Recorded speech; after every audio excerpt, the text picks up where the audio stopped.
Good morning प्यारे बच्चों। आज हम आपको नए टाइम शेड्यूल के अनुसार क्लास 9th की फिजिक्स पढ़ाने के लिए उपस्थित हुए हैं। आज आपको न्यूटन्स थर्ड लॉ पढ़ाया जाना है। तो न्यूटन का गति विषयक तृतीय नियम क्या होता है, इस चीज के बारे में चर्चा आपको की जाएगी। तो क्या है कि न्यूटन थर्ड लॉ या न्यूटन का गति विषयक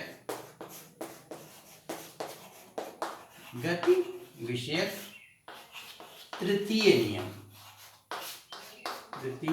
नियम यानी न्यूटन थर्ड लॉ। तो न्यूटन का गति विषयक प्रथम नियम, द्वितीय नियम आपको पढ़ा दिया गया है। न्यूटन का गति विषयक तृतीय नियम आज आपको पढ़ाया जा रहा है। तो न्यूटन का गति विषयक तृतीय नियम क्या होता है कि प्रत्येक क्रिया के बराबर क्या होता है, प्रत्येक क्रिया के बराबर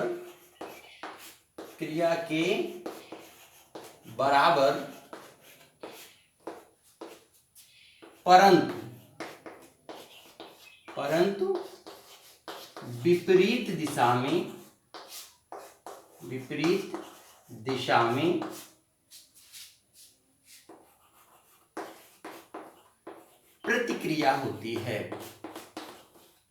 प्रतिक्रिया होती है। क्या करना है कि प्रत्येक क्रिया के बराबर और परंतु विपरीत दिशा में क्या होती है, प्रतिक्रिया होती है। तो प्रत्येक क्रिया के बराबर परंतु विपरीत दिशा में प्रतिक्रिया होती है, इसका क्या मतलब होता है कि अगर हम एक गेंद ले लें और एक बल्ला ले लें, गेंद फेंका गया और रास्ते में बल्ला अटका दिया गया, तो क्या होगा कि ये गेंद बल्ले पर बल लगाएगी और बल्ला क्या होगा, वह गेंद पर बल लगाएगा। तो क्रिया बल हो गया गेंद द्वारा बल्ले पर लगाया गया बल, प्रतिक्रिया बल हो गया बल्ले द्वारा लगाया गया गेंद पर बल। यद्यपि प्रत्येक क्रिया के बराबर परंतु विपरीत दिशा में प्रतिक्रिया होती है, यानी कि क्रिया बल के साथ सदैव प्रतिक्रिया बल उपस्थित होता है। यानी कि इसको हम क्या स्पष्ट कर सकते हैं, क्रिया बल के साथ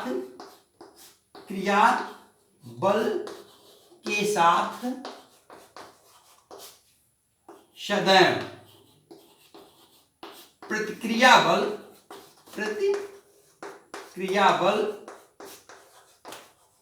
उपस्थित होता है।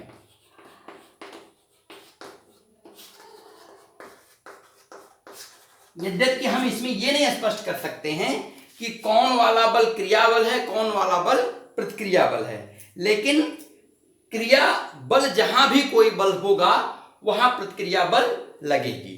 यदि हम किसी वस्तु को, जैसे मान लीजिए बोर्ड को हम धक्का दे रहे हैं, तो बोर्ड भी हमको धक्का देता है। जितने बल से हम बोर्ड को धक्का देते हैं उतने बल से बोर्ड हमको धक्का देता है। यानी प्रत्येक क्रिया के बराबर परंतु विपरीत दिशा में प्रतिक्रिया होती है। अब इसको प्रयोगशाला में सिद्ध करने के लिए आपको बताया था कि हम क्या करते हैं कि एक स्थिर दीवार लेते हैं, इस स्थिर दीवार में एक हुक लगा हुआ होता है, इस हुक से लगा हुआ एक कमानीदार तुला लगा देते हैं, कमानीदार तुला के दूसरे सिरे पर एक दूसरा कमानीदार तुला फंसाते हैं और इसको बल लगा करके खींचते हैं।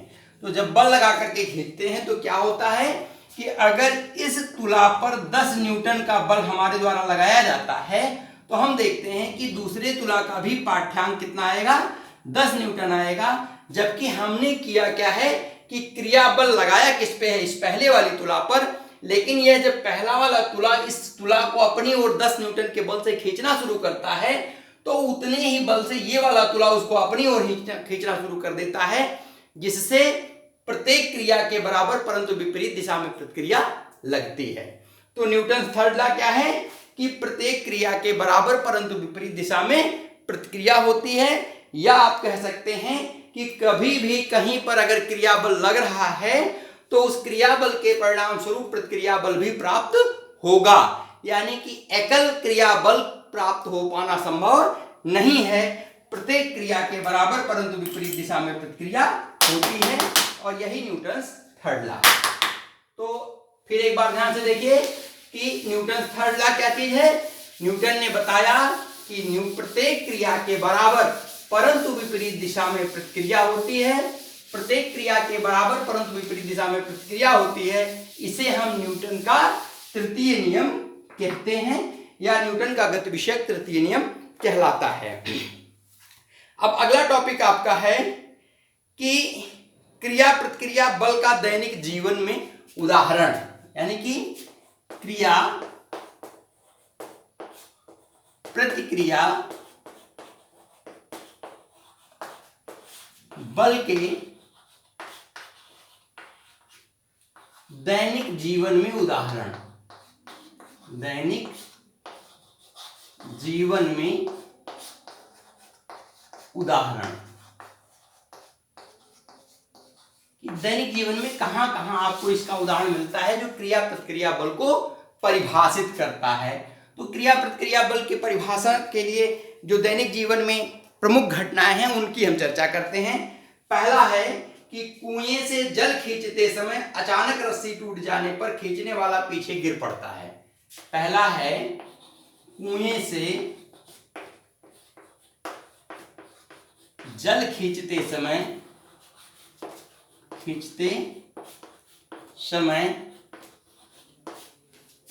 रस्सी के टूट जाने पर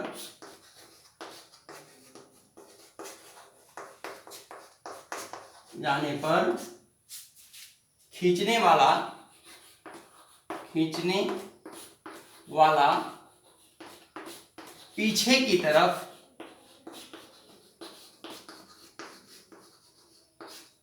गिर पड़ता है।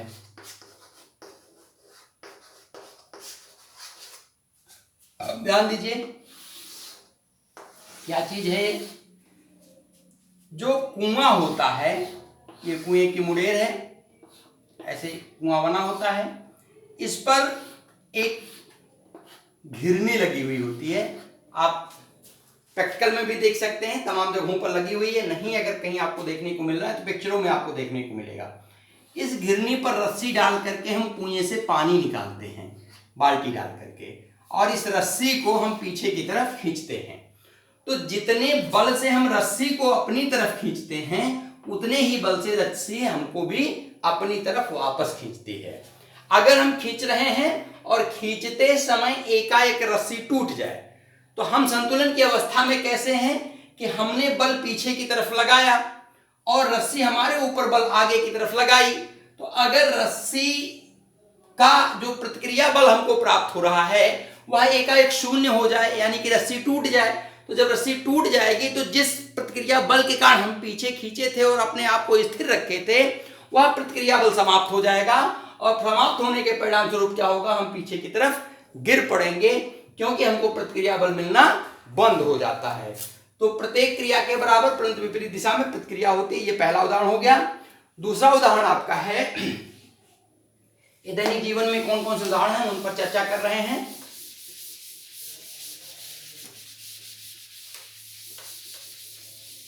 आपका दूसरा उदाहरण है कि बंदूक से गोली चलाने पर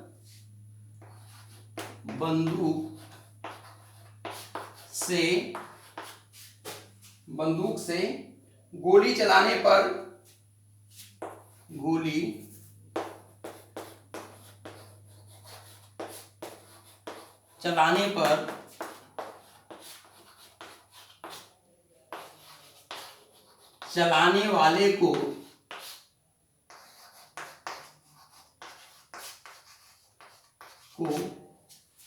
पीछे की तरफ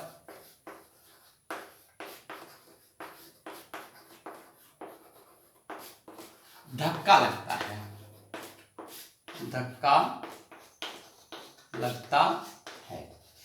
अब इस बात को ध्यान से देखिए कि बंदूक से गोली चलाने पर चलाने वाले को पीछे की तरफ धक्का लगता है। अब इस चीज को आप गौर से जब देखेंगे तो जब हम बंदूक से गोली चलाते हैं तो मान लीजिए ये बंदूक की नाल है और ये बंदूक है, ऐसे यहां पर गोली रखी हुई होगी और जब इसको आकर के इसका लीवर हिट करेगा तो ये क्या होगा कि जो गोली में बारूद भरा है उस बारूद में एकाएक आग लग जाएगी। और जब बारूद में एकाएक आग लग जाएगी तो बारूद का जो गैस है वह तेजी से फैलेगा। तो जब तेजी से फैलेगा तो जब ये जगह नहीं पाएगा तो ये क्या करेगा, गोली को धक्का देगा और धक्का देने से गोली तेजी से बाहर निकलेगी। लेकिन ये तो हो गया क्रिया। अब इसकी प्रतिक्रिया क्या होगी कि जितने वेग से गोली आगे की तरफ निकलेगी उतने ही तेज धक्का इसमें बंदूक में बट पर पीछे की तरफ लगेगा। यानी कि जब हम गोली चलाएंगे तो गोली चलाने के बाद जितने संवेग से गोली आगे बढ़ेगी उतने ही संवेग से हमारा जो बंदूक होगा वह पीछे की तरफ हटेगा। और यह पीछे की तरफ जो हटने की प्रक्रिया है यह प्रतिक्रिया बल है। और इस प्रतिक्रिया बल के कारण जो गोली चलाता है उसके कंधे पर धक्का लगता है और उस धक्के को हम कौन सा धक्का कहते हैं, प्रतिक्रिया बल कहते हैं। अगला टॉपिक आपका है नाव से किनारे पर कूदना। दैनिक जीवन की भी घटना है कि नाव से जब हम किनारे पर कूदते हैं तो क्या होता है और कैसे होता है। तो नाव से किनारे पर कूदना, नाव से नदी के किनारे कूदना, किनारे कूदना, नाव से नदी के किनारे कूदना। अब नाव से नदी के किनारे कूदने की प्रक्रिया क्या होती है, जैसे मान लीजिए ये नदी का किनारा है, यहां पर एक नाव है, ये नाव है, पानी भरा हुआ है। अब क्या करते हैं, आप नाव से कूद करके नदी के किनारे पर जा रहे हैं। तो इसके लिए क्या करते हैं कि आप अपने पैर से नाव को पीछे की तरफ ढकेलते हैं और पीछे की तरफ ढकेलते हुए उछाल लेते हैं और किनारे पर आते हैं। तो जितने बल से ये नाव आपको प्रतिक्रिया देती है किनारे पर आने के लिए, उतने ही बल से ये नाव पीछे की तरफ हटती है। तो जब हम नाव से नदी के किनारे पर कूदते हैं तो कूदने का ये काम हो गया हमारा क्रिया बल, और जो नाव पीछे नदी में चली गई यह हो गया प्रतिक्रिया बल। यानी कि जब हम नाव से किनारे पर, नदी के किनारे पर कूदते हैं तो अपने पैर से नाव पर पीछे की ओर धक्का देते हैं। नाव पर जब हम धक्का देते हैं तो यह हमारा क्रिया हो गया और प्रतिक्रिया नाव ने हमको उछाला और किनारे पर पहुंचा दिया। तो इस तरीके से जब हम किनारे पर आते हैं तो नाव नदी में अंदर की तरफ सरक जाती है। यह क्रिया प्रतिक्रिया बल का एक दैनिक जीवन का उदाहरण है। अगला चीज है सूर्य और पृथ्वी। सूर्य और पृथ्वी, तो आपने देखा है कि जो पृथ्वी है ये सूर्य केंद्र में स्थित है सौर परिवार के, और पृथ्वी इसके चारों ओर घूम रही है। तो जब चारों ओर घूम रही है तो ये सूर्य पृथ्वी को अपनी ओर खींचता है और पृथ्वी सूर्य को अपनी ओर खींचती है। यानी कि जितने बल से सूर्य पृथ्वी को अपनी ओर खींचता है उतने ही बल से पृथ्वी सूर्य को अपने ओर खींचती है। यानी क्रिया बल हो गया कि सूर्य का पृथ्वी का खींचना, यानी सूर्य द्वारा पृथ्वी को खींचना, और प्रतिक्रिया बल हो गया कि पृथ्वी द्वारा सूर्य को अपनी तरफ खींचना। तो प्रत्येक क्रिया के बराबर परंतु विपरीत दिशा में प्रतिक्रिया होती है। यहाँ भी सिद्ध होता है कि सूर्य और पृथ्वी के बीच में, चंद्रमा और पृथ्वी के बीच में, तो ये क्रिया प्रतिक्रिया के उदाहरण हैं। अगला है घोड़े का गाड़ी को खींचना। तो घोड़ा गाड़ी को कैसे खींचता है, जरा इसको देखिए।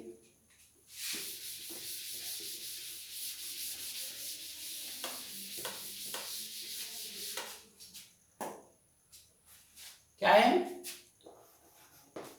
घोड़े को गाड़ी का खींचना, यानी घोड़ा गाड़ी को कैसे खींचता है। तो घोड़ा, जैसे मान लीजिए ये आपकी गाड़ी है, कार्ट, इसमें एक लगा होगा जो घोड़े के कंधे पर रखा जाएगा, यहां पहिया लगी हुई होगी ऐसे, ठीक है। तो घोड़ा गाड़ी को F बल से आगे की तरफ खींचता है और गाड़ी जो है वह घर्षण बल F2 से पीछे की तरफ घोड़े को खींचती है। अब क्या होता है, अगर F is equal to F2, ठीक है, या F1 is equal to F2, इसको कह दो F1, इसको कह दो F2। यदि F1 is equal to F2 यानी कि क्रिया बल और प्रतिक्रिया बल दोनों आपस में बराबर हैं, तो गाड़ी एक नियत वेग से चलेगी, उसमें कोई त्वरण नहीं होगा, बिना त्वरण के धीरे धीरे गाड़ी आगे की तरफ बढ़ेगी। लेकिन अगर F2 is greater than F1 is greater than F2, यानी कि जो घोड़े द्वारा लगाया गया बल है वह गाड़ी द्वारा लगाए गए प्रतिक्रिया बल से बहुत ज्यादा हो गया या ज्यादा हो गया, तो गाड़ी क्या होगी, त्वरित वेग से आगे घोड़े की तरफ बढ़ने लगेगी। यह क्रिया प्रतिक्रिया बल का एक उदाहरण है। अगला टॉपिक है रॉकेट। रॉकेट के बारे में आप लोग जानते ही हैं। अगर बड़े रॉकेट को आपने नहीं देखा है तो टेलीविजन पर देखा ही होगा, और टेलीविजन पे नहीं देखा है तो दीपावली में आपने रॉकेट उड़ाया होगा।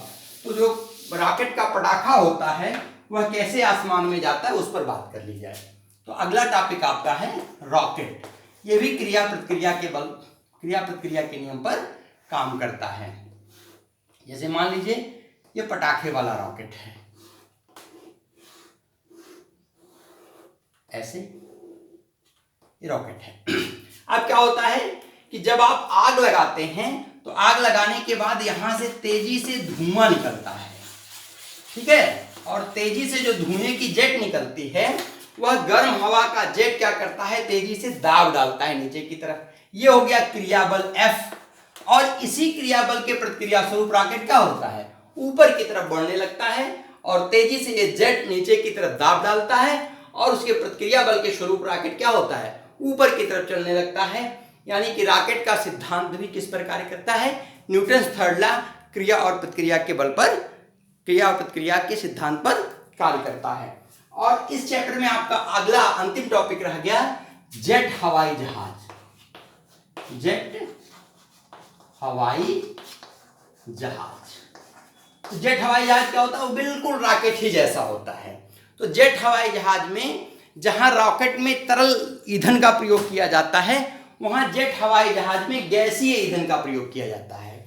और गैसीय ईंधन के प्रयोग करने के बाद क्या होता है कि उसके गैसीय चैम्बर में आग लगाई जाती है, और गैसीय चैम्बर में आग लगने के बाद उस आग के परिणाम स्वरूप गर्म हवाएं पीछे की तरफ चलती हैं, और उसके प्रतिक्रिया स्वरूप जो जेट हवाई जहाज होता है वो आगे की तरफ बढ़ता है। तो आज आपको बताया गया Newton third law. Newton third law क्या है कि प्रत्येक क्रिया के बराबर परंतु विपरीत दिशा में प्रतिक्रिया होती है। उदाहरण में आपको क्या क्या चीजें बताई गई।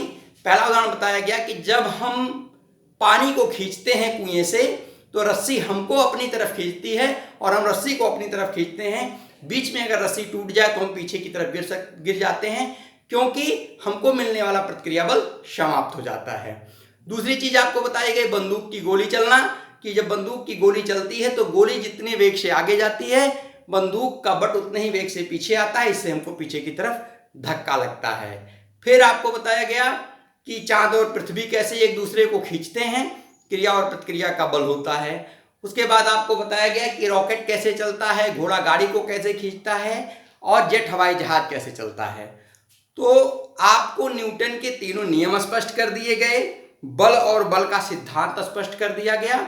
अब इस पर संबंधित न्यूमेरिकल आपको अगली कक्षा में, जब भी हम आपको क्लास लेते हैं तो अगली कक्षा में बताया जाएगा। तो तब तक के लिए आप इस पूरे चैप्टर को एक बार दोहरा लीजिए और दोहरा करके न्यूमेरिकल के लिए तैयार हो जाइए। नेक्स्ट क्लास में आपको इस चैप्टर का न्यूमेरिकल पढ़ा दिया जाएगा और अगला चैप्टर उसके बाद शुरू कर दिया जाएगा। तो आज के लिए बस इतना ही, अगली कक्षा में फिर मुलाकात होती है। तब तक के लिए धन्यवाद।